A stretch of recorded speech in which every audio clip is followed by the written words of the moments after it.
Hello friends, मैं राजेश वापस से आप लोगों का स्वागत करता हूं आपके अपने यूट्यूब चैनल अल्टीमेट लक्ष्य पे। आज मैं आया हूं अगस्त के करंट अफेयर एनालिसिस के पार्ट 2 को लेकर। इससे पहले मैंने जून और जुलाई के करंट अफेयर एनालिसिस को कंप्लीट कर दिया है और सारे का लिंक मैंने डिस्क्रिप्शन में दे दिया है। साथ ही जो इवनिंग सेशन जो सेकंड हाफ में होते हैं वो एमसीक्यू एनालिसिस जो कि मॉडल टेस्ट पेपर के रूप में मैं लेके आ रहा हूँ, उसका जून मंथ ऑलरेडी कंप्लीट हो गया है और कल ही से जुलाई मंथ भी शुरू हो चुकी है। तो सारे का लिंक मैंने डिस्क्रिप्शन में दे दिया है। और साथ ही आप जो ऊपर आई आइकन है जो आपको राइट साइड में यहाँ पे स्क्रीन में मिलेगी, वहां से आप डायरेक्टली वीडियो के लिंक पे जा सकते हैं। उसके अलावा आप हमारे साथ टेलीग्राम चैनल में भी जुड़ सकते हैं, जहाँ पे आपको वीडियो और पीडीएफ दोनों ही साथ में मिल जाएगी, वो भी सही टाइम पे। ठीक है, तो शुरू करते हैं हमारे आज का लेक्चर। और जैसा कि हम शुरू करने से पहले पहले मैप का एक कोई क्वेश्चन देखते हैं। तो इस आज के लिए जो क्वेश्चन होगा वो ये, जो जापान सिटी कोबे से रिलेटेड है। क्यों है, चलिए क्वेश्चन पढ़ते हैं। Identify this city which has entered into sister city agreement with Japanese city Kobe. तो आप क्वेश्चन समझ पा रहे हैं कि एक हमारे देश में भी, भारत में भी एक सिटी है जिसको, जो जापान के कोबे सिटी है उसके सिस्टर मतलब उसके एक तरह से कॉपी, मतलब उस तरह का सिटी हम इंडिया में भी बनाने वाले हैं। तो वो कौन सा सिटी है और क्या, कब ये हमने सोचा गया था। तो हमारे प्राइम मिनिस्टर मोदी जी जब ओसाका गए थे G20 की मीटिंग के लिए 2019 में, उस वक्त ही उन्होंने एमओयू एक साइन किया था सिस्टर सिटी पार्टनरशिप बना के तौर पे। और जो सिटी होगा वो है अहमदाबाद, गुजरात में। जो अहमदाबाद को कोबे सिटी की तरह एक सिस्टर सिटी के रूप में बनाया जाएगा।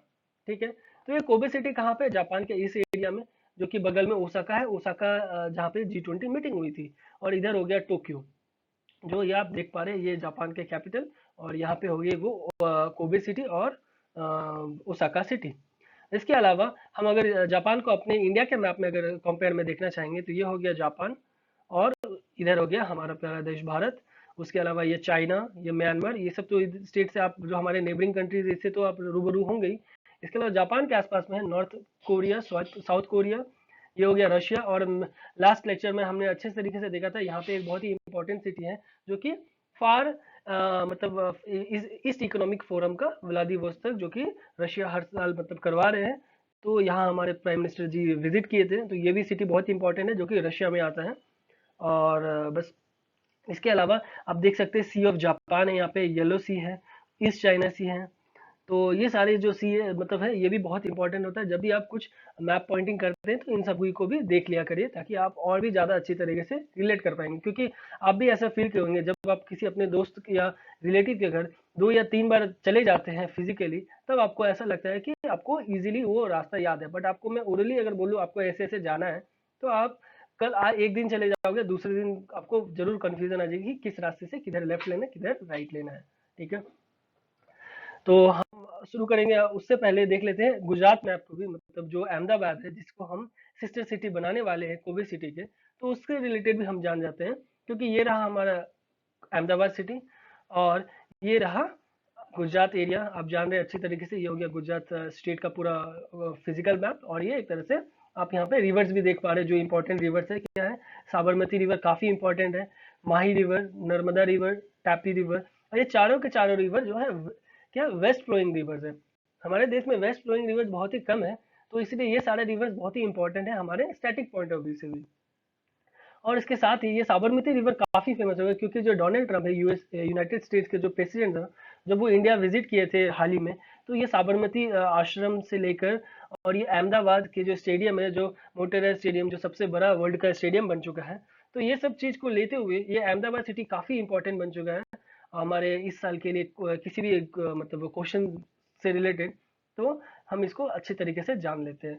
उसके अलावा गुजरात सिटी के आसपास अगर फिजिकल मैप में देखेंगे, तो ये सारे कुछ कुछ हिल्स हो गए जो बहुत ही, मतलब एक बार जस्ट नजर फिरा लीजिए, याद करने के लिए मैं नहीं बोल रहा हूँ, बस एक बार देखते रहेंगे तो कभी कौन सा आपको क्लिक कर जाएगा, आप भी नहीं जानते। जैसे ये ब्रोच प्लेन, ब्रोच एक बहुत ही इंपॉर्टेंट एरिया है, आपने हिस्ट्री में भी पढ़ा होगा। उसके अलावा बरोडा प्लेन, उसके अलावा ये छोटा उदयपुर हिल्स, डंटा हिल्स, अब्बू हिल्स। उसका रन ऑफ कच्छ इस साइड हो गया, इधर हो गया ग्रामर हिल्स। ठीक है, उसके अलावा यहाँ पे आप देख सकते हैं ये गल्फ ऑफ कम्बे है। उसके अलावा गल्फ ऑफ कच्छ है ये। ठीक है, और साइड से जो हो गया ये पाकिस्तान का बॉर्डर भी, इंटरनेशनल बॉर्डर भी है यहाँ पे। राजस्थान हो गया इस तरफ।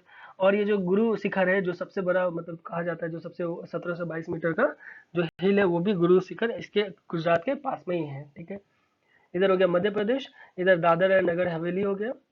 ठीक है, तो शुरू करते हैं हम आज का लेक्चर। तो आज के लेक्चर में हम ये सारे टॉपिक्स को डिस्कस करने वाले हैं। ठीक है, तो पहला टॉपिक इसी के साथ होगा चार धाम पिलग्रिमेज। ये चार धाम पिलग्रिमेज को हम मिनिस्ट्री ऑफ टूरिज्म या कल्चर में नहीं लिख रहे, ministry of road and transport में लिख रहे। क्यों लिख रहे हैं हम अभी एनालिसिस करेंगे तो हम समझ जाएंगे। तो रोड एंड ट्रांसपोर्ट में लिख रहे, ध्यान दीजिएगा। तो न्यूज में इसलिए ये बना था क्योंकि सुप्रीम कोर्ट ने हाल ही में क्लियरेंस दे दिया ये चार धाम हाईवे प्रोजेक्ट को, जो कि काफी दिनों से रुकी हुई थी। क्या था एक्चुअली ये चार धाम प्रोजेक्ट? ये जो चार हॉली प्लेसेस है, आपको अच्छी तरह से याद होगा चार हॉली प्लेसेस क्या क्या है। तो ये चार हॉली प्लेसेस जो उत्तराखंड में है, वहां से वो सारे हॉली प्लेसेस को एक हाईवे से जोड़ा जाएगा। मतलब एक नहीं, चार डिफरेंट हाईवे से जोड़ा जाएगा। ये बहुत ही इंपॉर्टेंट, किसी हाल ही में क्वेश्चन मतलब एग्जाम्स के क्वेश्चन में भी आया था कि कितने हाईवे से जुड़ा हुआ है और क्या वो अलग अलग हाईवे है या एक ही हाईवे में चारों है। तो ये मैं अभी आपको अच्छे से मैप के द्वारा समझा दूंगा। फिलहाल हम आगे स्टेटमेंट्स को रीड करते हैं। तो ये क्या हुआ, जो कोर्ट ने डायरेक्ट किया था, जो इससे पहले सुप्रीम कोर्ट ने डायरेक्ट किया था यूनियन मिनिस्ट्री ऑफ एनवायरनमेंट जो है, कि आप इसके बारे में कुछ एक कमेटी बनाइए, हाई पावर्ड कमेटी, जो कि 22 अगस्त 2019 तक में इनके ये जो हाईवे प्रोजेक्ट है इसको क्लियरेंस के लेके वो काम करे कि और क्या क्या चाहिए, क्या क्या उनको प्रोटोकॉल्स फॉलो करना पड़ेगा, ये सब चीज को ध्यान दे और इस प्रोजेक्ट से रिलेटेड वो अच्छी तरह से अपना एफर्ट डाले कि कैसे करके इसे सक्सेस किया जा सकता है, और अगर कुछ प्रॉब्लम आ रहा है तो आप वो हमारे सामने लेके आए। तो सुप्रीम कोर्ट ने ये मिनिस्ट्री ऑफ एनवायरनमेंट को ये मतलब काम सौंपा था। तो उन्होंने एक हाई लेवल जो कमेटी बनाया था, उसमें कौन कौन लोग आ गए थे, मतलब एनवायरनमेंट मिनिस्ट्री ने। तो representatives from wild life institute of India WII, उसके अलावा physical research laboratory under government space department. ठीक है, स्पेस डिपार्टमेंट का जो फिजिकल रिसर्च लेबोरेटरी है वहाँ के भी मेंबर आए हुए थे। उसके बाद डिफेंस मिनिस्ट्री की तरफ से भी थे लोग। उसके अलावा ये सारे मिलकर जो हाई पावर्ड कमेटी बनाए, उनके बाद उन्होंने बहुत सारे नॉर्म्स और बहुत सारे रास्ते बताए, ताकि जिससे ये फॉलो करके ये हाईवे जो प्रोजेक्ट है 900 किलोमीटर का, ये सारे ऑल वेदर रोड होंगे। मतलब ऑल वेदर रोड मतलब आपको बारिश से लेके गर्मी से लेके, क्योंकि वो जो है बहुत ही हिली एरिया में है और बहुत ही इंपॉर्टेंट है, मतलब एज अ टूरिज्म पर्पस के लिए भी, और जो भी बहुत सारे श्रद्धालु यहाँ पे हर साल लाखों में जाया करते हैं वहाँ। तो इन सबको देखते हुए गवर्नमेंट ने, सुप्रीम कोर्ट ने ये एनवायरमेंट मिनिस्ट्री को ये काम सौंपा, ताकि ये जल्द से जल्द ये जो भी हो डिसीजन पे आए और रोड ट्रांसपोर्ट मिनिस्टर इसके लिए आगे काम करना शुरू कर सके। तो ये इशू किस लिए हुई थी, क्योंकि ये चार धाम जो थे, गंगोत्री, यमुनोत्री, केदारनाथ और बद्रीनाथ, तो इसको आप अच्छे से देख लें। ये चारों धाम से रिलेटेड एक हाईवे जो प्रोजेक्ट बनाया जा रहा है, एक नहीं सॉरी मैं बार बार एक बोल दे रहा हूँ, चार हाईवे प्रोजेक्ट को मिला के एक बहुत अच्छा मतलब इंफ्रास्ट्रक्चर डेवलपमेंट वहाँ पे किया जा रहा है। तो वो किसी कुछ एनवायरनमेंट का नुकसान ना हो बोल के ये एनवायरनमेंट मिनिस्ट्री ने ये एक हाई लेवल कमेटी बनाया और सजेशन अपना दिया, और सुप्रीम कोर्ट ने इसे क्लियर भी कर दिया कि आप ये प्रोजेक्ट अब बना सकते हैं। ठीक है, तो देखते हैं इस प्रोजेक्ट को। जैसे ये सबसे लेफ्ट में जो हो रहा है वो यमुनोत्री है, उसके बाद गंगोत्री है, उसके बाद केदारनाथ है, उसके बाद बद्रीनाथ है। ठीक है, ये चारों को आप क्रोनोलॉजी वाइज थोड़ा अच्छे से जान लीजिए। तो ये इंपॉर्टेंट थिंग है क्या, देखिए NH-94 ये एक हाईवे, ये दूसरा हाईवे, ये तीसरा हाईवे, ये चौथा हाईवे। तो चारों के लिए चार डिफरेंट हाईवे बनाया जा रहा है। ऐसा नहीं है कि एक ही हाईवे सब जुड़ रहे हैं और कनेक्टेड हाईवे, ऐसा कुछ नहीं। चार डिफरेंट हाईवे हैं और चार डिफरेंट हाईवे को NH-58 से यहाँ जोड़ा जा रहा है, जो कि दिल्ली जाएगा। जो उसके बाद ये जो टोटल हो रहा है, ये टोटल 900 किलोमीटर का हाईवे बनाया जाएगा। और ये प्रोजेक्ट बनने के बाद ये चारों धाम पे हम जितने भी श्रद्धालु से लेके जो टूरिस्ट लोग होंगे, वो लोग बहुत ही अच्छे तरीके से सेफली वहाँ विजिट कर पाएंगे। क्योंकि अगर आप देख गए होंगे, हमारे कोई दोस्त अगर इस किसी भी धाम में, तो आपने देखा, आप देख पाए होंगे कि किस तरह का हाल है रास्ते का वहाँ पे, जो कि बहुत ही मतलब एक्सीडेंट प्रोन एरियाज में आया जाता है। तो इसीलिए ये बहुत अच्छा प्रोजेक्ट है। बस हमें एनवायरनमेंट को देखते हुए अगर इसे अच्छे से सक्सेस कर दिए तो काफ़ी बहुत ही अच्छी बात है हमारे लिए। बढ़ते हैं हमारे अगले टॉपिक पे, जो कि new right for Saudi women. तो सऊदी वुमेन में मतलब सऊदी अरबिया में वुमेन की हालत बहुत ही ऐसी है जिस मतलब आप कह नहीं सकते, क्योंकि जो हमारे देश में जिस तरह से फ्रीडमली अपने इतने सारे राइट्स मिले हुए हैं हमारे वुमेन के लिए, और हम इतना रेस्पेक्ट करते हैं, इतने इस तरह से रखते हैं, हर चीज़ का हम उनको दे के रखे हुए राइट, वैसे वहाँ के गवर्नमेंट में नहीं था। बट अभी थोड़ा थोड़ा करके वहाँ के गवर्नमेंट भी थोड़ा मतलब ईज ला रहे हैं उन वुमेन के लिए भी वहाँ पे। तो क्या लेके आया है रिसेंटली वो, तो उन्होंने अलाउ कर दिया है रिसेंटली कि वुमेन वहाँ पे कि बिना मेल गार्जियन के वो ट्रैवल कर सकते हैं आउटसाइड द वर्ल्ड ऑल्सो, मतलब बाहर भी देश के जा सकते हैं। पर मतलब पासपोर्ट वगैरह के लिए, उसके अलावा ये सब चीज़ के लिए भी वो मतलब अब कर सकते हैं, सिंगल वुमेन जो हैं वो भी। ठीक है। उसके अलावा ये जो है ये नया रूल ये अलाउ करता है कोई भी पर्सन हो जो कि 21 साल से ऊपर हो वो ट्रैवल कर सकते हैं। ठीक है। पहले मतलब भी पहले भी ये था 21 साल से ऊपर, पर वो मेल के लिए था, फीमेल के लिए नहीं था। पर अब हो गया कोई भी 21 साल से ऊपर हो तो वो इजीली कहीं भी ट्रैवल कर सकते हैं। तो ये सिग्निफिकेंस क्यों था, इसका कुछ सिग्निफिकेंस जानते हैं अगर, तो ये लीगल सिस्टम जो है वो क्रिटिसाइज करता है बिकॉज ये जो वुमेन को एक माइनर की तरह से ट्रीट किया जाता था अभी तक, क्योंकि ऐसा समझते थे कि वो सही तरीके से अपना डिसीजन नहीं मान सकते थे। और ये बहुत ही वाहियात जो वो यूज कर रहे थे अभी तक, वो सच में एक बहुत ही ऐसा है कि कोई भी और कंट्री, एक्चुअली ह्यूमन राइट्स वाले लोग तो कैसे करके अभी तक थे, उनको कुछ क्रिटिसाइज नहीं किए। ये बहुत ही बड़ी ये बात है। तो ये जान रहे हैं कि कुछ केसेस में ऐसा हो रहा है कि जो मेल गार्जियन जो थे ना, वो भले ही वुमन से छोटे होते थे, या जैसे किसी के बेटे वो अगर 18 साल के और उनकी माँ 30 साल के हैं, तो भी उनको अपने बेटे से परमिशन लेके जाना पड़ता था। तो ये सब ऐसे कंडीशन अभी तक चला जा रहा था। तो ये सब को हटाते हुए अभी वहाँ के गवर्नमेंट में एक, चलिए देर आए दुरुस्त आए, बट बहुत अच्छा स्टेप लिया ताकि अब 21 साल से ऊपर कोई भी मेल हो या फीमेल हो वो अपने खुद का स्टेप खुद से कहीं भी पूरे देश में या पूरे वर्ल्ड में कहीं भी जा सकते हैं। बढ़ते हैं अगले टॉपिक के ऊपर जो कि है प्रोजेक्ट श्योर, जिसे हम टेक्सटाइल मिनिस्ट्री में लिखेंगे। ध्यान दीजिएगा, टेक्सटाइल मिनिस्ट्री। श्योर से ऐसा लग रहा है कि ये कोई एनवायरमेंट से रिलेटेड है, बट ऐसा कुछ नहीं है, टेक्सटाइल से रिलेटेड है। क्योंकि इसका जो फुल फॉर्म है वो है sustainable resolution. Sustainable resolution, S U, show, S U से श्योर का एस यू हो गया इधर और आर ई हो गया इधर, तो श्योर है। तो श्योर सस्टेनेबल रेजोल्यूशन क्या लिया गया है और ये टेक्सटाइल मिनिस्ट्री में क्यों आया, चलिए जानते हैं। तो ये जो लॉन्च हुआ है ये इसलिए लॉन्च हुआ ताकि हम सस्टेनेबल फैशन की तरफ मूव कर सके, क्योंकि हम जितनी भी टेक्सटाइल इंडस्ट्री काम कर रही है ये सस्टेनेबल वे में काम करे, ताकि मतलब अच्छे से हम अपने जो सस्टेनेबल डेवलपमेंट गोल्स है 2030 तक हम लोग को फुलफिल करना है अकॉर्डिंग टू यूनाइटेड नेशन, वो हम पूरा कर सकें। इसके अलावा ये जो टेक्सटाइल मिनिस्ट्री ने इसे लॉन्च किया था, इसके साथ ही कौन कौन थे इस प्रोजेक्ट के मेंबर, तो clothing manufacturing association of India, CMI, उसके अलावा यूनाइटेड नेशंस इन इंडिया और आईएमजी रिलायंस, ये भी इनके पार्टनर थे इस श्योर, प्रोजेक्ट श्योर में। किसके साथ, टेक्सटाइल मिनिस्ट्री के साथ। ठीक है। इस प्रोजेक्ट का जो सिग्निफिकेंस भी जान लेते हैं, तो वो क्या है कि it will be the first holistic effort by the apparel industry towards gradually introducing a broader framework for stabilizing critical sustainability goals for the industry। मतलब ये फर्स्ट टाइम ऐसा हॉलिस्टिक एफर्ट लिया जा रहा है, ठीक है, इस टेक्सटाइल इंडस्ट्री एरिया में फर्स्ट टाइम ऐसा लिया जा रहा है ताकि इतना कुछ किया जा सके, मतलब इस तरह का सस्टेनेबल रेजोल्यूशन हम कुछ ले रहे हैं। तो ये बहुत ही इंपॉर्टेंट इसलिए बन जा रहा है, ऊपर से टेक्सटाइल मिनिस्ट्रीज में है, तो आपको बहुत जगह में कंफ्यूजन आ सकती है, तो आप इसको प्लीज अच्छे से इसे अपने दिमाग में डाल लीजिए कि श्योर हम ये टेक्सटाइल मिनिस्ट्री के द्वारा करेंगे। और ये टेक्सटाइल मिनिस्ट्री किसके अंदर है, तो स्मृति ईरानी जी के अंदर में है। ठीक है। बढ़ते हैं अगले टॉपिक में, जो कि crater on the moon is named Mitra. Mitra क्यों नाम दिया गया क्रेटर, जो मून में एक क्रेटर पाया गया। क्रेटर आप जान रहे हैं ना क्या, एक तरह से मतलब जब वोल्केनो होता है, वोल्केनो ये हुआ, तो ये वोल्केनो इस तरह का हुआ, यहाँ से लावा निकलती है, तो जब ये सूख जाता है तो इस जगह में ये जो है ये एक क्रेटर बन जाता है, एक गड्ढा टाइप का। आप जमीन में भी कई बार देखोगे कि ये समतल जमीन है, वहां पे बीच में कैसे करके उसी, तो इस तरह का एक क्रेटर टाइप का शेप ले लेता है। तो ये मून में एक क्रेटर पाया गया, जिसे नाम दिया गया क्या, इसे नाम दिया गया एक मित्रा बोल के। तो ये मित्रा क्यों नाम दिया गया, चलिए ये जानते हैं। तो अगस्त 23 अगस्त को चंद्रयान 2 जो हमने लॉन्च किया था, जो पूरी तरह सक्सेस नहीं हुई थी क्योंकि हमारा लैंडर वहां पे ठीक तरह से लैंड नहीं कर पाया था, क्रैश हो गया था। पर लेकिन जो हमारा ऑर्बिटर था वो अभी भी मतलब मून के चारों तरफ घूम ही रहे हैं, और बहुत अच्छे अच्छे इंपॉर्टेंट इमेजेस जो हमारे और पूरे देश के लिए, पूरे वर्ल्ड के लिए ये यूजफुल भी आ रहा है, ये बहुत सारे इमेजेस।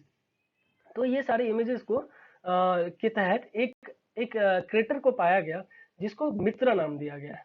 अब ये मित्रा क्यों और किस लिए नाम दिया गया ये हम जानते हैं। तो एक जो ये कैसे नाम दिया जाता है, एक वर्किंग ग्रुप होता है जो प्लानिटरी सिस्टम नोमेनक्लेचर में काम करते हैं। वो लोग किसके पार्ट है? इंटरनेशनल एस्ट्रोनॉमिकल यूनियन आईएयू के पार्ट है ये वर्किंग ग्रुप। इन्होंने after successful review in 1970, 7 years after the death of Mitra, मतलब जो साइंटिस्ट मित्रा थे जो इंडियन थे, उनके 7 साल, उनके मरने के 7 साल बाद 1970 में एक कुछ पाया गया था ये क्रेटर। और ये क्रेटर को देखने के बाद उस मतलब क्या ये मित्रा जो क्रेटर, तब उन्होंने इसका नाम मित्रा रख दिया था। और हाल ही में इसलिए 23 अगस्त को चंद्रयान 2 ने भी एक पिक्चर भेजा मित्रा क्रेटर का बारे में कि ये इस तरह का अभी भी ये पिक्चर में है, और जो कि 1970 में नाम दिया गया था हमारे एक साइंटिस्ट, बहुत ही बड़े साइंटिस्ट के नाम पे, जिसको हम अभी उनके बारे में भी अच्छा से एक जान लेते हैं। ठीक है। अच्छा, अब जानते हैं कि ये क्रेटर्स मून में मतलब किस तरह से नामकरण जो हो रहा है वो कैसे हो रहा है। तो मेंबर जो भी होते हैं ना आईओ के, वो टास्क ग्रुप जो सजेस्ट करते हैं first images of the surface of a planet or satellite is obtained, but as higher resolution images become available a specific name is recommended। मतलब जैसे जैसे इमेजेस आते जा रहे हैं ना, उसके हिसाब से वो लोग जितने भी ये जो ग्रुप के मेंबर्स होते हैं आईओ के, वो पर्टिकुलरली देखते हैं और उसके बाद नाम सजेस्ट करते हैं। तो जस्ट 7 साल पहले मित्रा जी का देहांत हुआ था, उसके बाद वो ग्रुप ने उनके बिहाफ में एक नाम दे दिया, एक क्रेटर जो कि मून में है। ठीक है। तो अब ये भी जान रहे थे जो मित्रा जी थे साइंटिस्ट जी, उनका पूरा नाम क्या था? तो शिशिर कुमार मित्रा, काफी इंपॉर्टेंट पर्सनालिटी है, तो आप इसे ध्यान रखिएगा। और इन्होंने क्या क्या काम किया था ये जान लेते हैं। तो इन्होंने सबसे पहले एक रिसर्च किया था आयोनोस्फेयर। आप आयोनोस्फेयर जान रहे हैं ना, कौन कितने सारे स्फेयर होते हैं? Troposphere, stratosphere, mesosphere, ionosphere, exosphere, इस तरह का ये जो लेयर्स होते हैं ना, ये इसमें जो आयोनोस्फेयर सबसे ऊपर वाला जो आ रहा है, वो अपर रीजन ऑफ द एटमोस्फेयर और रेडियो फिजिक्स के ऊपर उन्होंने बहुत अच्छा काम किया था। उसके अलावा ये पहले आदमी थे जो कि रेडियो कम्युनिकेशन को इंडिया में अच्छे तरह से बताए थे। उसके अलावा इन्होंने एक जो अपर एटमॉस्फेयर जो है, इसके ऊपर एक बुक भी पब्लिश किया था 1947 में। उसको ही वो जो बुक था अपर एटमॉस्फेयर नाम का बुक, उसको बाइबल माना जा रहा है, अभी भी माना जाता है। Research work in the field of ionosphere, ionosphere के ऊपर रिसर्च जो भी लोग अभी कर रहे हैं ना, वो लोग अपर एटमॉस्फेयर जो बुक था मित्रा जी का, उनको अभी भी बाइबल मान के पढ़ते हैं और उनको और एनालिसिस रिसर्च करते जा रहे हैं। आगे जाके 1950 में he advocated space research and high altitude rocket research program which has been conducted by US on USSR। तो बहुत सारे ऐसे ऐसे काम भी किए जो यूएस और यूएसएसआर ने बहुत ही इनको सपोर्ट किया, क्योंकि इनकी रिसर्च को उन्होंने भी बहुत वैल्यू दिया। तो आप देख पा रहे हैं ये मून है, और मून में अभी तक इतने सारे नामकरण हो चुके हैं। ठीक है। तो देख ही पा रहे होंगे ह्यूमरम, बर्गेस के क्रेटर, ये भी एक टाइप का क्रेटर है। और इस साइड आप देख पा रहे होंगे ये जो मित्रा क्रेटर है वो इस एरिया में, Mitra crater, Jackson crater, Mach crater. तो इस तरह का बहुत सारे क्रेटर हैं जो कि नाम दिया जाता है, और किस कैसे नाम दिया जाता है वो भी मैंने आपको समझा दिया है। बट अगले टॉपिक पर, इंडिया फास्ट ट्रैक कोर्ट्स, मतलब इंडिया के जो फास्ट ट्रैक कोर्ट्स है ये क्या है? इसे हम स्टेट से न्यूज में लिखने वाले हैं। ये कोई सुप्रीम कोर्ट या कॉन्स्टिट्यूशन बॉडी में नहीं लिख रहे हैं, स्टेट से न्यूज में लिख रहे हैं। क्यों लिख रहे हैं अभी आपको पता चल जाएगा। तो ये न्यूज में इसलिए था क्योंकि हाल ही में गवर्नमेंट ने प्रपोज किया 1023 फास्ट ट्रैक कोर्ट्स को, ताकि क्लियर कर सके केसेस जो भी पॉक्सो एक्ट के अंदर जल्दी से बहुत अभी पेंडिंग चल रहा था। पॉक्सो एक्ट क्या है? Protection of children from sexual offences. इससे रिलेटेड भी मैंने अपने करंट अफेयर एनालिसिस जो जुलाई मंथ में किया था उसमें बहुत अच्छे से डिस्कस कर लिया है। अगर आपको डाउट है तो आप या तो रिवीजन कर ले, या एक बार कहीं अपने पुराने नोट्स ऑलरेडी आपने अगर लिख के रखा है तो वो भी एक बार देख लें। ये पॉक्सो एक्ट था, इससे रिलेटेड जितने भी केसेस बने हुए थे, तो इतने सारे फास्ट ट्रैक कोर्ट्स को बनाने का गवर्नमेंट ने मतलब निर्देश दिया, ताकि जल्द से जल्द ये सारे केसेस को सॉल्व किया जा सके। क्योंकि चिल्ड्रन के ऊपर बहुत ही मतलब ये बहुत ही हीनियस तरह का एक तरह से एक्ट है, मतलब ये अपराध किया गया है, तो उसको सॉल्व करने के लिए जल्द से जल्द किया जाए, ऐसा गवर्नमेंट ने ये दिया।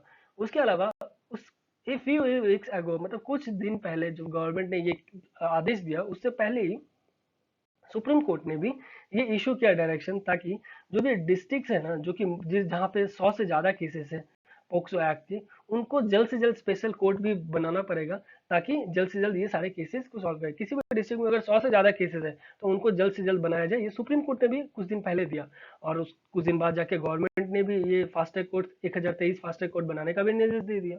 तो ये सब चीज चल रहा था।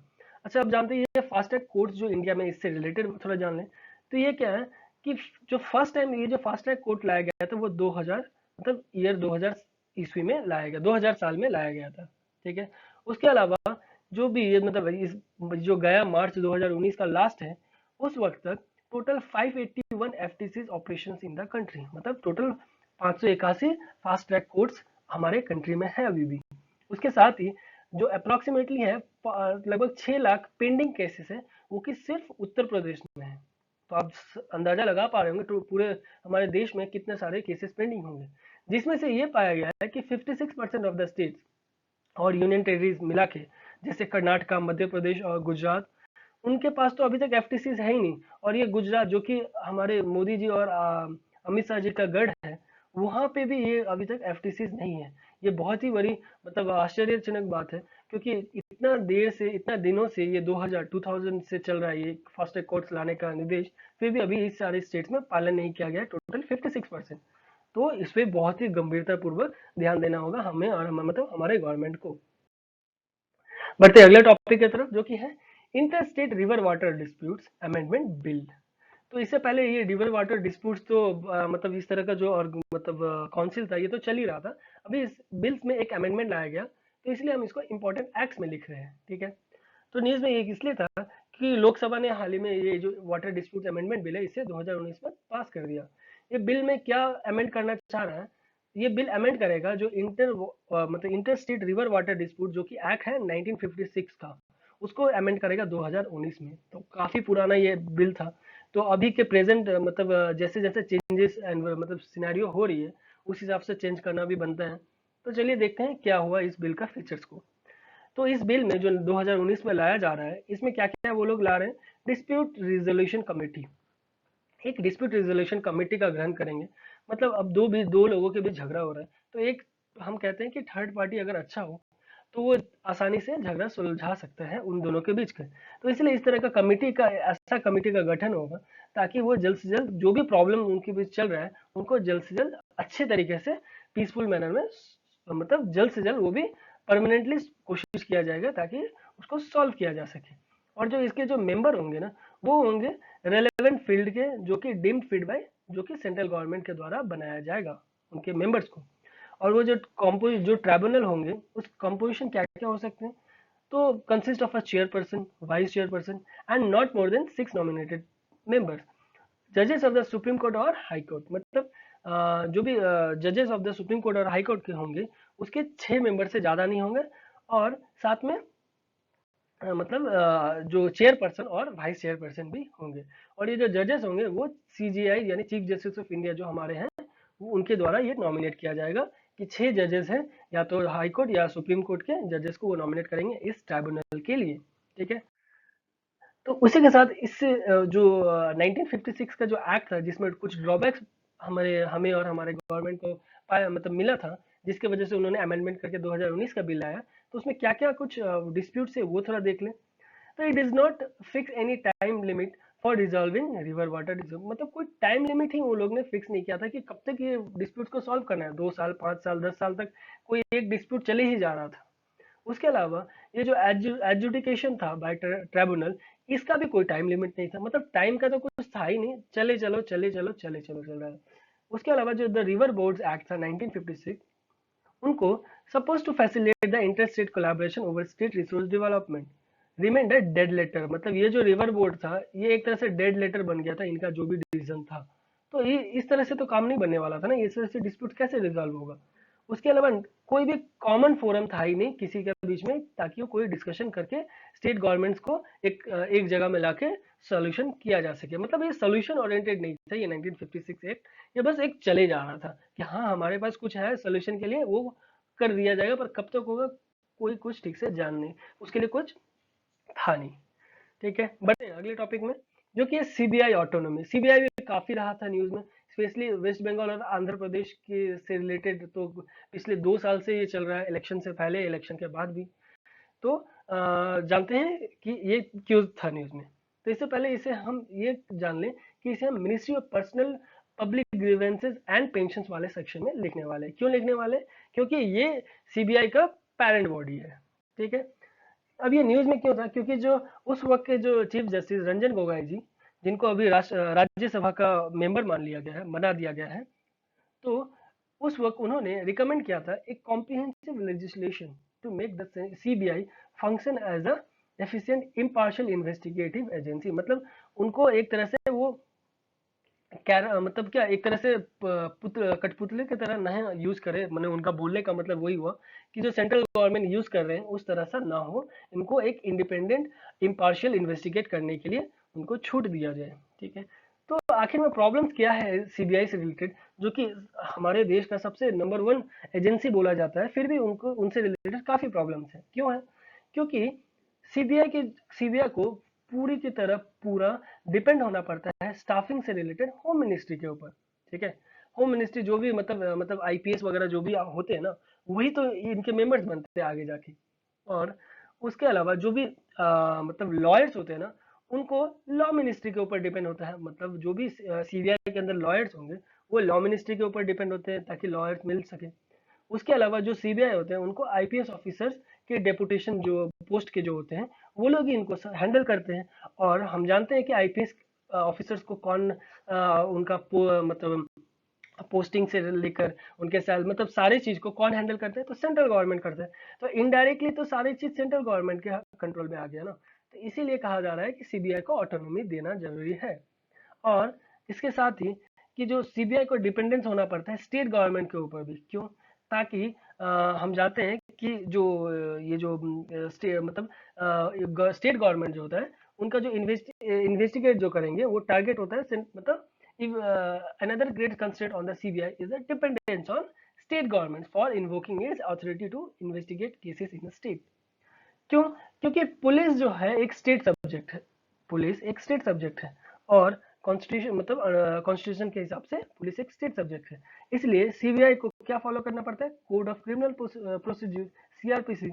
उसके तहत सीबीआई को स्टेट गवर्नमेंट का किसी भी कोई भी अगर वो एक्टिविटी करना चाहे तो उनको स्टेट गवर्नमेंट का परमिशन लेना पड़ेगा, तभी जाके वो स्टेट में जाके वहां पे जो भी कार्रवाई है वो कर सकते हैं। इसीलिए जब वेस्ट बंगाल के जो कमिश्नर ऑफ पुलिस थे राजीव जी, उनसे रिलेटेड जब इशू हुई थी तब भी उनको परमिशन लेना पड़ा था वेस्ट बंगाल गवर्नमेंट के, जिससे रिलेटेड बहुत ही ज़्यादा आपने न्यूज़ में भी सुना होगा कि बहुत क्राइसिस और बहुत सारे इश्यूज अप डाउन, और मतलब कुछ था ही नहीं डेमोक्रेसी बोल के, सेंट्रल गवर्नमेंट ठीक से डील कर पा रहे थे, नहीं स्टेट गवर्नमेंट डील कर पा रहे थे।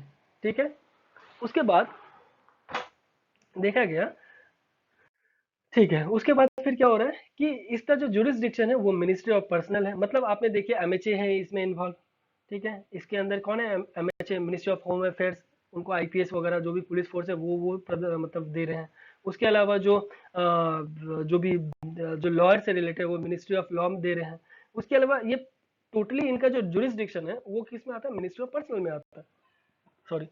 और सीबीआई जो, बस हाँ, एक सीबीआई को जो हेड करते हैं वो एक उनके डायरेक्टर के द्वारा किया जाता है, जो कि हमें जो कि वो एक हाई लेवल कमेटी के द्वारा मतलब सेलेक्ट मतलब इलेक्ट किया जाता है।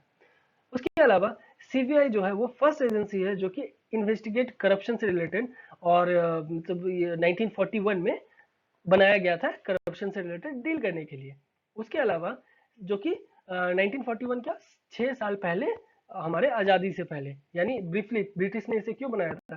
ताकि ये जो ब्राइब से रिलेटेड करप्शन से रिलेटेड जो वर्ल्ड वार 2 के बाद इशू मतलब इतना सारा प्रॉब्लम्स आ गई थी, उसको हैंडल कर सके कोई एक अच्छा बेस्ट जो पुलिस मतलब एक एजेंसी हो वो हैंडल कर सके, इसलिए 1941 में लाया गया था। आगे जाके 1946 में इनको होम डिपार्टमेंट और Delhi special police establishment act के तरह उनको मतलब एक स्टैट्यूट किया गया और उनको पावर दिया गया। तो इसीलिए कहा जाता है कि दिल्ली पुलिस के मतलब Delhi special police establishment act के तरह मतलब वहां से उनको सीबीआई को पावर मिलती है। ठीक है, बढ़ते हैं हम आगे टॉपिक की तरफ, जो कि है संकल्प प्रोजेक्ट। संकल्प ये एक और प्रोजेक्ट आ गया जिसे हम एमएसडी यानी ministry of skill development and entrepreneurship में हम लिखेंगे। क्यों लिखेंगे? क्योंकि ये उनके द्वारा ही लॉन्च किया गया है ये प्रोजेक्ट को। तो ये क्या है? तो रिसेंटली इसलिए न्यूज में था क्योंकि वर्ल्ड बैंक ने इस एक मतलब एक लोन असिस्ट किया skill acquisition and knowledge awareness of for livelihood promotion यानी संकल्प। इस प्रोजेक्ट से रिलेटेड वर्ल्ड बैंक ने एक कुछ लोन सैंक्शन किया ताकि ये मतलब जो स्किल डेवलपमेंट से रिलेटेड है हमारे देश में अच्छी तरीके से किया जा सके। तो और ये जो संकल्प था वो सेंट्रली स्पॉन्सर्ड स्कीम है। क्यों स्पॉन्सर्ड? मतलब जो रेशियो यूनियन और स्टेट में डिवाइड किया जाएगा। और ये जो संकल्प है इसका मेन फंडा होगा कि ये मैंडेट कर सके, जो नेशनल स्किल डेवलपमेंट मिशन है उसको अच्छी तरीके से इम्प्लीमेंट कर सके। और ये भी पाया गया कि देख फ्यूचर में ये जो मार्केट जो होगा ना, ये 3.5 करोड़ तक के यूथ को ये प्रॉफिट करेगा। तो इसलिए बहुत ही ज़्यादा इंपॉर्टेंट ये हो जाता है इस संकल्प प्रोजेक्ट को। एज अ जनरल नॉलेज भी आप ये जान के रखें कि फ्यूचर में ये सब चीज़ हमें मिलने वाली है। अगला टॉपिक हो गया draft national resource efficiency policy, जिसे हम एनवायरमेंट मिनिस्ट्री में लिखेंगे। ठीक है, इस मिनिस्ट्री में क्यों लिखेंगे ये हम अच्छी तरीके से समझ पा रहे हैं, क्योंकि एनवायरमेंट से रिलेटेड अभी मतलब नेशनल रिसोर्स जो भी है हमारे देश के उससे रिलेटेड आ रहा है और क्या ये एनवायरमेंट को अफेक्ट कर रहा है किस तरीके से, तो इसलिए एनवायरमेंट मिनिस्ट्री इसमें आ जाते हैं रोल अपना लेकर। तो उन्होंने ये ड्राफ्ट को जस्ट रिलीज किया। और ये ड्राफ्ट किससे रिलेटेड है? ये इससे रिलेटेड है ताकि environmentally sustainable and equitable economic growth और रिसोर्स सिक्योरिटी हेल्दी एनवायरमेंट के साथ हम अच्छे से अपने बायोडाइवर्सिटी को फुलफिल मतलब और अच्छे से हम एनवायरमेंट के लिए सोच सके दे सके। इसके अलावा जो ये ड्राफ्ट है ये action plan with time frame of 3 financial year. 3 financial years क्या क्या होती है? जैसे 2000 जो भी हम बजट पेश होता है, तो बजट पेश होता है कब? और वो पीरियड से लेके मतलब फाइनेंशियल ईयर 1 अप्रैल से लेके 31 मार्च तक एक एक फाइनेंशियल ईयर होता है। तो ये 3 फाइनेंशियल ईयर 2019 से यानी 20 21 22 22 के 2022 के 31 मार्च को ये 3 फाइनेंशियल ईयर खत्म हो जाएगी। और तब तक का टाइम फ्रेम रखा गया है ये नेशनल रिसोर्स एफिशिएंसी पॉलिसी का। ठीक है, और the energy and research institute मतलब टेरी, टेरी ये टेरी वो टेरी नहीं है, टेरी TERI, इनके द्वारा एफर्ट दिया जाएगा ताकि issue of improving resource utilisation मतलब कैसे करके अच्छा से अच्छा हम लोग रिसोर्स को यूटिलाइज कर सके, इनके द्वारा ये सपोर्ट किया जाएगा TERI के द्वारा। ठीक है, उसके अलावा मतलब TERI का ही काम होगा ताकि वो कंपाइल कर सके sectoral assessment of various sector, मतलब एक एक सेक्टर वाइज कैसे कैसे करके असेसमेंट किया जाएगा, ये टेरी का ही मतलब रिस्पॉन्सिबिलिटी होगा। और उसके बाद मिनिस्ट्री ऑफ जो एनवायरमेंट है उनके द्वारा ये ड्राफ्ट करने में वो पूरी तरह से वो फाइनल रिपोर्ट एक ड्राफ्ट का बना सके। तो क्या क्या चैलेंजेस हो गए हमारे सामने? तो ऐसे जैसे डेटा हमारे पास है उसके हिसाब से इंडिया के पास है, India resource extraction of 1580 ton एक per acre is much higher than the world average. मतलब वर्ल्ड का जो एवरेज पूरे वर्ल्ड में जो अवेलेबल मतलब रिसोर्स है वो 450 टन पर एकड़ है। ठीक है, बट हमारे देश में 1580 टन पर एकड़ है, लगभग मतलब 4 गुना ज्यादा, लगभग 4 गुना ज्यादा हम पूरे मतलब देश के एवरेज से ज्यादा है। बट हमारे पास जो मटेरियल प्रोडक्टिविटी वो मतलब जो उसका यूज करना प्रोडक्टिविटी करना वो काफी हमारा लो है। मतलब हमारे पास है सामान, हमारे पास रिसोर्स है, बट हम उसको एफिशिएंटली यूज नहीं कर पा रहे हैं जिससे हम जैसा हमारे पास है। और जैसा कि हम देख रहे हैं कि वाटर धीरे धीरे धीरे धीरे वाटर बहुत ही तेजी से क्या हो रहा है, स्कार्स खत्म होते जा रहे हैं, बहुत कम हो जा रहे हैं। और हमें स्वस्थ पानी बहुत ही जो मतलब उसका जो क्वालिटी है वो धीरे धीरे घटते ही जा रहा है। सॉइल भी धीरे धीरे डिग्रेड होते जा रहा है। उसके अलावा देखा जा रहा है कि 147 million hectare of a total of 329 million hectare land area, मतलब एक मैसिव सॉइल डिग्रेडेशन इस एरिया मतलब 147 मिलियन तो डिग्रेड हो गया है 329 मिलियन हेक्टेयर में। उसके अलावा हमारा जो डिपेंड मतलब इंपोर्ट पे जो हम फुल्ली डिपेंड होकर रहते हैं वो भी 100% मतलब मेजोरिटी रहता है। जैसे कि 80% क्रूड ऑयल में हम आप जानते हैं कि हम 80% अपना क्रूड ऑयल इंपोर्ट करते हैं और 85% हम कुकिंग कोल भी डिमांड हम मतलब इंपोर्ट करते हैं। तो ये सब जो चीज़ जो इतना सारा हम लोग मतलब इंपोर्ट कर रहे हैं, फुल्ली हम लोग डिपेंड हो रहे हैं, तो ये सब बहुत ही हमें हार्म कर रहा है। तो अगर हम अच्छी तरह से अपने रिसोर्सेज जो कि इतने सारे अवेलेबल है हमारे पास, अगर इसको हम अच्छी तरह से एफिशिएंटली यूज़ करें तो हमें इतना सारा ये सब चीज़ से हम बच सकेंगे।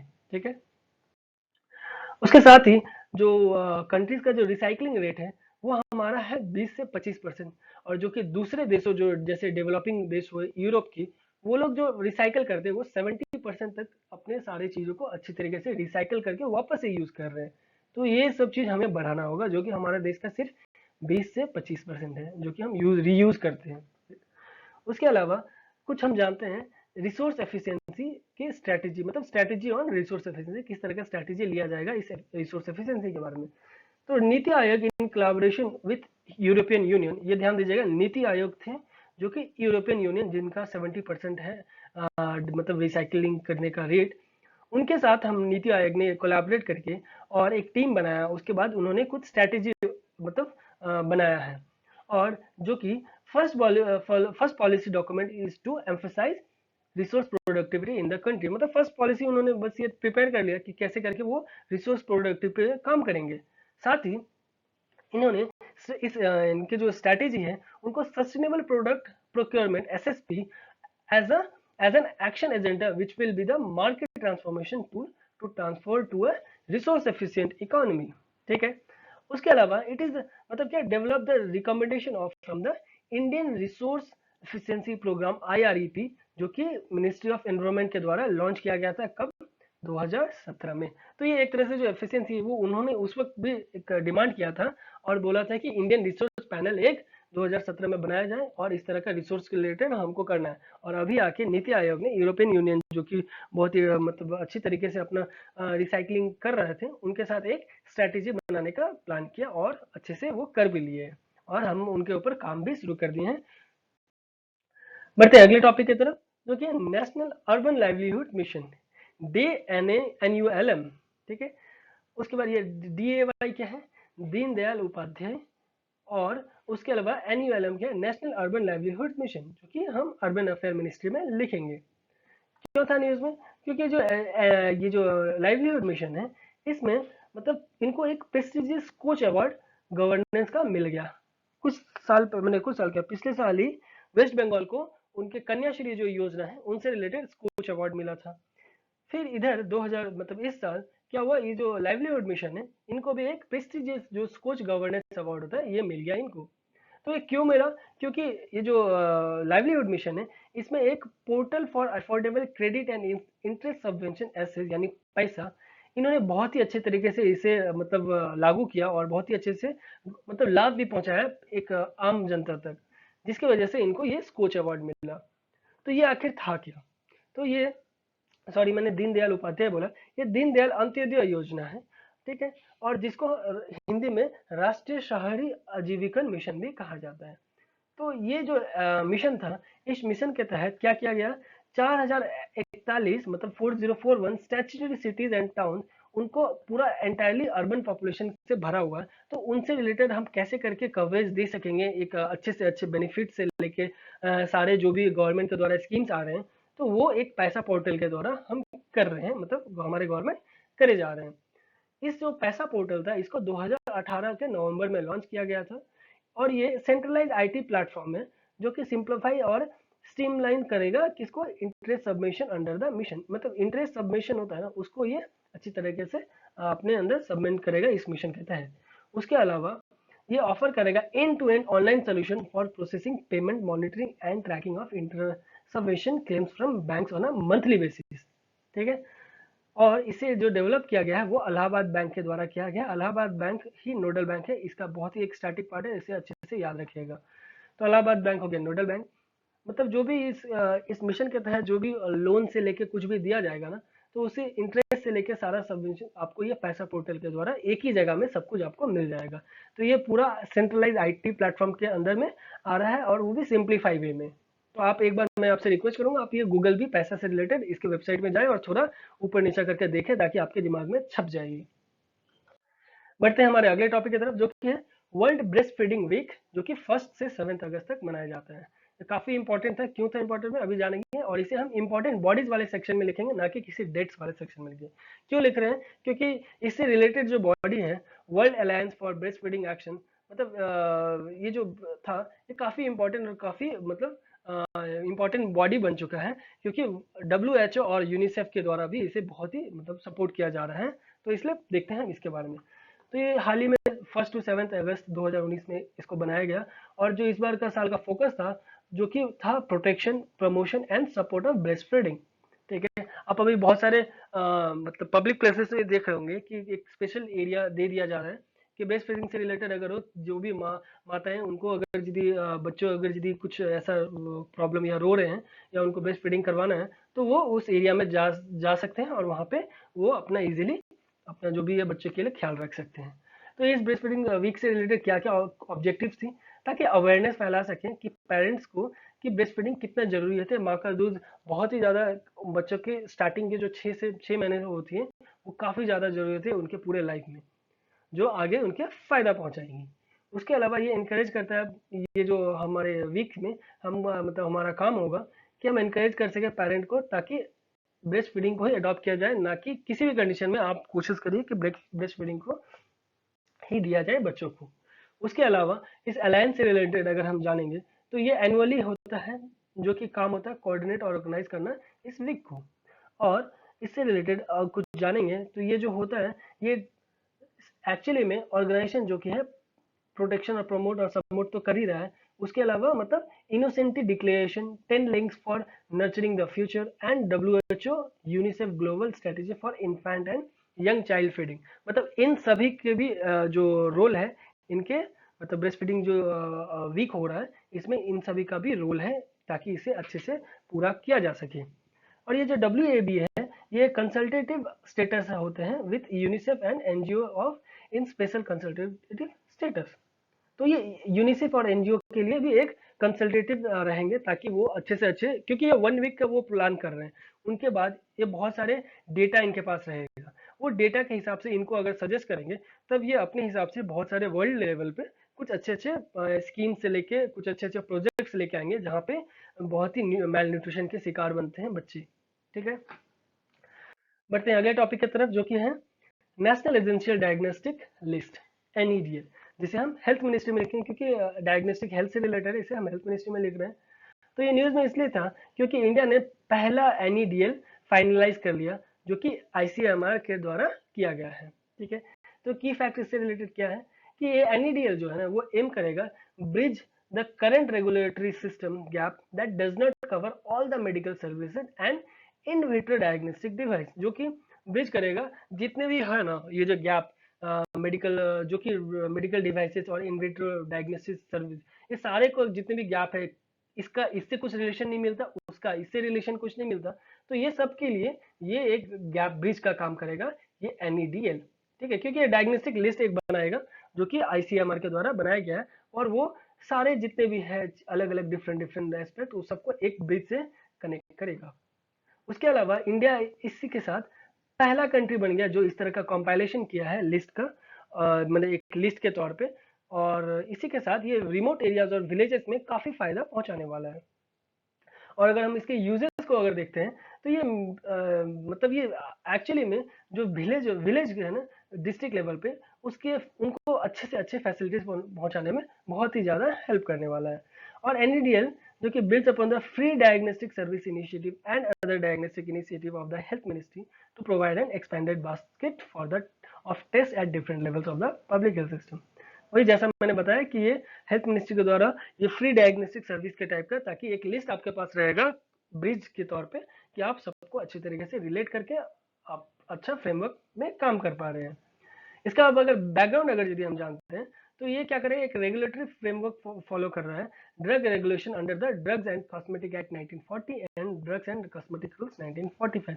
मतलब उनके द्वारा जो ड्रग्स का जो रूल्स बनाया गया उनको ध्यान देते हुए वो कैसे करके सारे डिफरेंट डिफरेंट जैसे आईवीडी और ये मेडिकल डिवाइसेस और जो भी अलग अलग चीज है, तो उनको कैसे करके ये एक चीज हुआ, ये एक चीज हुआ, ये एक चीज हुआ, ये एक चीज हुआ, अब सबको ये एक ब्रिज की तरह से बना दिया इस लिस्ट में। तो ये बहुत ही स्पेशली हमारे विलेजेस के लिए फायदेमंद होगा। हमारे अगले टॉपिक पे अगर जाते हैं तो ये हो गया प्रधानमंत्री आवास योजना, जिसे हम अर्बन मिनिस्ट्री अफेयर्स में लिखने वाले हैं, और ये हमारा आज का आखिरी टॉपिक है।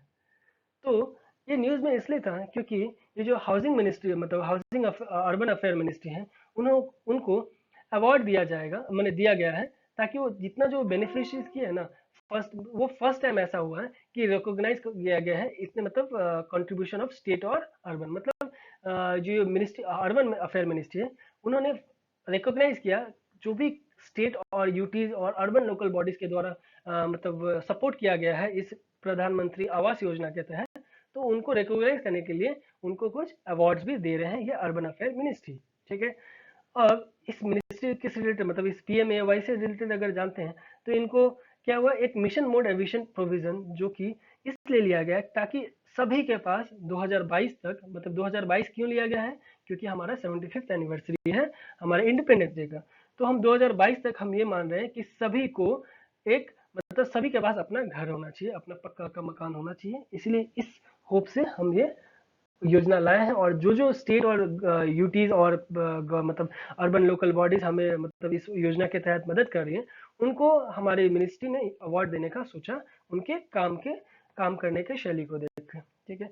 तो इस की फैक्ट्स अगर इसके बारे में अगर कुछ जानते हैं तो ये जो बेनिफिशियरी है वो उनके लिए है जो कि पुअर हैं, जो कि EWS और LIG कैटेगरीज में, एक मतलब वीकर सेक्शन और लोअर इनकम ग्रुप कैटेगरी में आते हैं, उनके लिए दिया जाएगा मतलब पक्का मकान। उसके अलावा ये जो स्कीम है उनको 3 फेजेस में बांटा जाएगा। पहला फेज में जो कि 100 सिटीज को कवर किया जाएगा 2015 तक में, मतलब 15 से 17 तक में, जो कि ऑलरेडी हो चुका है। दूसरा फेज 200 सिटीज को लिया जाएगा जो कि अप्रैल 2017 से मार्च 2019 तक, जो कि वो भी हो चुका है बहुत ही अच्छी तरीके से। थर्ड फेज जो है लेफ्ट ओवर सिटीज जितने भी रहेंगे हमारे इंडिया में, उनको अप्रैल 2019 से मार्च 2022 जो कि एंड टाइमलाइन है वहां तक हमको करना है। और मार्च 2022 को 31 मार्च को वैसे भी आप जानते हैं फाइनेंशियल ईयर खत्म होता है, और तो उसी वक्त तक में कैलकुलेट किया जाएगा कि सभी के पास हमारा मतलब सभी के पक्का हाउस है कि नहीं, क्योंकि 2022 के ही अगस्त मंथ में हम अपने 75th इंडिपेंडेंस डे मनाने वाले हैं।